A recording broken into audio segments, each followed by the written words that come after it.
November 11, 2016, nang maagaw ng ating kababayan na si Mark Janyap ang titulong Oriental and Pacific Boxing Federation kontra sa napakakunat na Hapon na si Takehiro Yamamoto, na kahit bugbog at durog na ang muka ay patuloy pa rin itong lumalaban, na kung hindi nga itinigil ng third man in the ring ang laban ay talagang handang magpakamatay sa laban itong Hapon.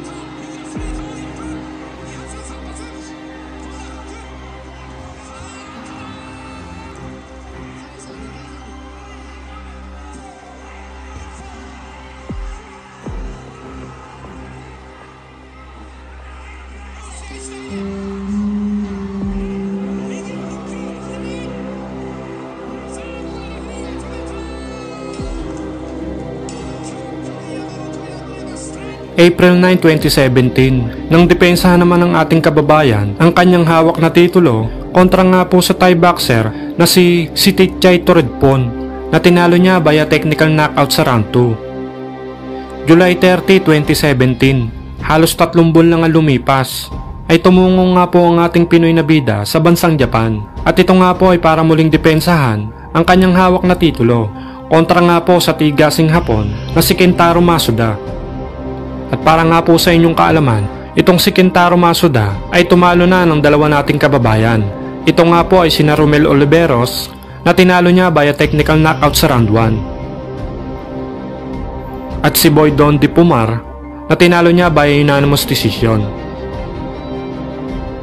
Kaya naman ganun na lamang kalaki ang kumpiyansa ng Hapon na muli niyang matatalo ang isa pa nating kababayan, lalo pat sa mismong baluarte nito gaganapin ang laban.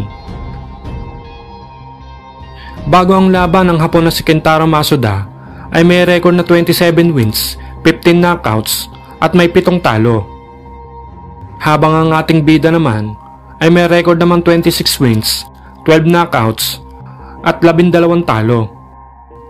Na kung saan ay pagdalabanan nga po nila ang titulong Oriental and Pacific Boxing Federation na hawak nga po ng ating bida. At ang kanilang laban ay magaganap sa Sumiyoshi World Center, Osaka, Japan. Sa unang round pa lang ay nagawa ng maipamalas ng Japanese fighter ang lakas ng kanyang mga kamao, na kung saan ay 4 na beses nga pong bumagsak ang ating bida. Sa unang knockdown ay isang solidong kanan ang sumapol sa panga ng ating kababayan, na kung saan ay talaga namang sinubok ang puso nito pagdating sa laban.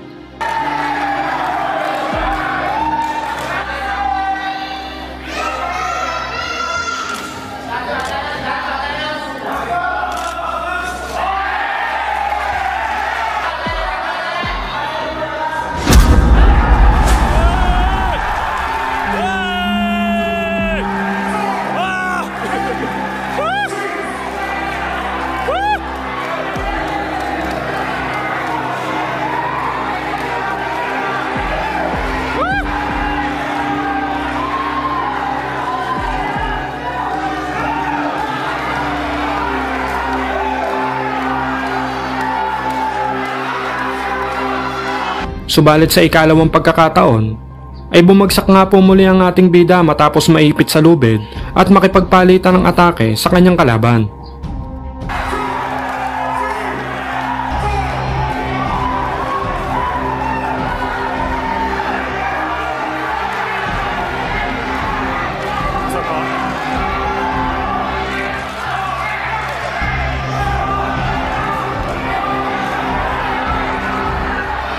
At sa patuloy nga po ng sunod-sunod na pag-atake ng Hapon ay muli nga pong bumagsak ang ating bida sa ikatlong pagkakataon. Subalit sa OBPF ay no 3 knockdown rule, kaya naman tuloy pa rin ang naging laban basta makita ng referee na kaya mo pang magpatuloy sa laban.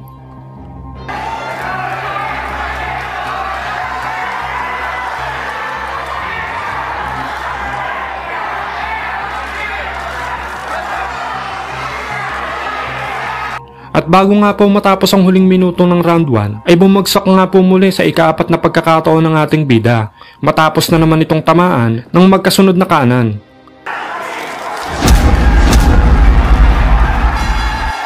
Pero swerte na lang at hindi ito binilangan, dahil napansin ng referee na medyo tinuunan siya ng Japanese fighter kaya siya natumba. At matapos nga po ng round na iyon, ay talaga namang hahanga ka sa puso at tibay ng ating kababayan na bagamat ilang beses nga pong bumagsak, isama mo pa ang pressure ng hiyawan ng fans ng kalaban, ay matagumpay niya lahat itong nalampasan.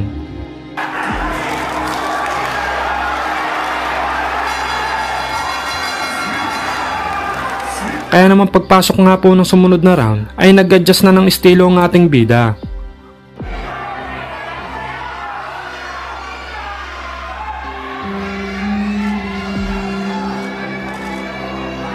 May mga pumapasok pa rin naman mga suntok mula rito sa hapon. Subalit hindi na ito kasing epektibo kagaya ng mga naunang round dahil mas maayos na ang depensa ng ating kababayan.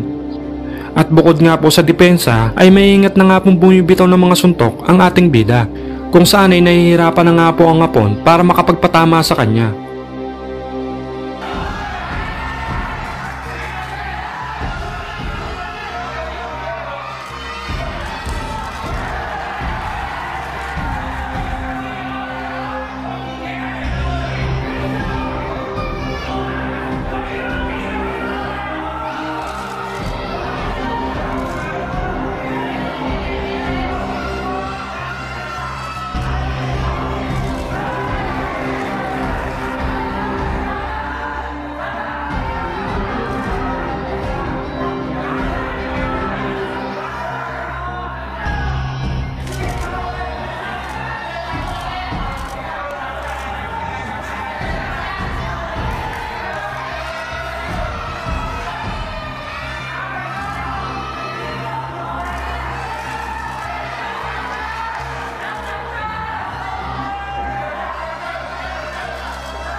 Sa ikatlong round ay makikita ng kontrolado ng ating bida ang takbo ng laban. Makikita sa mga suntok ng ating bida na iniinda ng hapon ang kanyang mga patama dahil hindi na rin ito gaanong gumagante.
At sa ika-4 na round ay dito na pinabagsak ng ating kababayan itong ibinibidang hapon matapos magpakawala ng jab straight hook combo ang ating bida.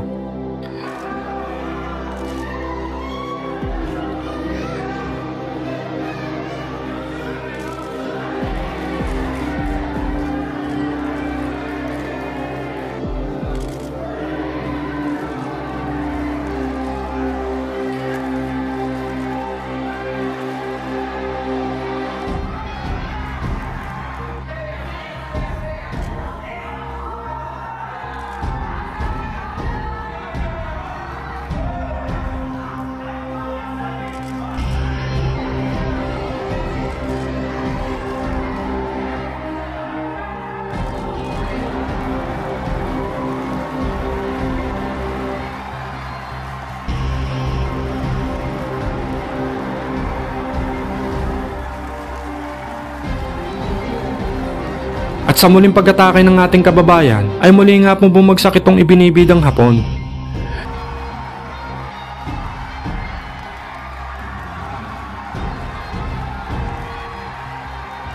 At bago nga po matapos ang huling minuto ng round ay nagpakawala ng isang left uppercut na nagpayanig ng gusto sa Hapon, na kung saan ay makikita na pag-iwas na lamang ang ginagawa nitong Hapon.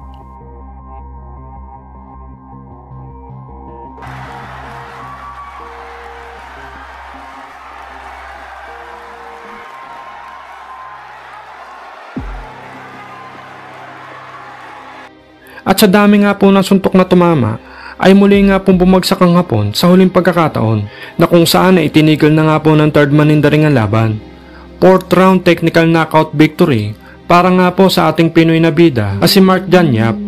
Matagumpay niyang nadepensahan ang kanyang hawak na titulo kontra nga po sa tigasing Hapon na si Kentaro Masuda. Hindi man naging maganda ang umpisa para sa ating kababayan, ay dito nga po ipinakita na ang Pinoy pagdating sa laban ay buo ang loob at hindi umaayaw.